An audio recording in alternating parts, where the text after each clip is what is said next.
ପ୍ରବଳ ବର୍ଷା ଯୋଗୁଁ ଫୁଲୁଛି ସୁବର୍ଣ୍ଣରେଖା। ରାଜ୍ୟରେ ଲଘୁଚାପ ଜନିତ ବର୍ଷା ଯୋଗୁଁ ସୁବର୍ଣ୍ଣରେଖା ନଦୀର ଉପରମୁଣ୍ଡ ଝାଡ଼ଖଣ୍ଡ ବିହାରରେ ପ୍ରବଳ ବର୍ଷା ଯୋଗୁଁ ଫୁଲୁଛି ସୁବର୍ଣ୍ଣରେଖା। ଫୁଲିବାରେ ଲାଗିଛି ସୁବର୍ଣ୍ଣରେଖା। ତଳିଆ ଅଞ୍ଚଳ ପ୍ରତି ବିପଦ ସୃଷ୍ଟି କରୁଛି ସୁବର୍ଣ୍ଣରେଖା।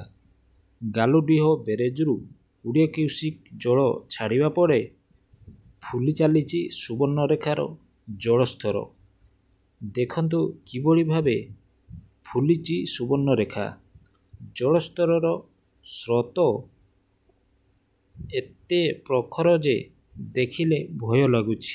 ଦେଖନ୍ତୁ ଆପଣମାନେ ସିଧାସଳଖ ଏ ସୁବର୍ଣ୍ଣରେଖା ତା'ର ପ୍ରକଳ ରୂପ ଧାରଣ କରି ମାଡ଼ି ଚାଲିଛି ଆଗକୁ। ତଳିଆ ଅଞ୍ଚଳରେ ବନ୍ୟା ପରିସ୍ଥିତି ସୃଷ୍ଟି ହେବାର ସମ୍ଭାବନା ରହିଛି।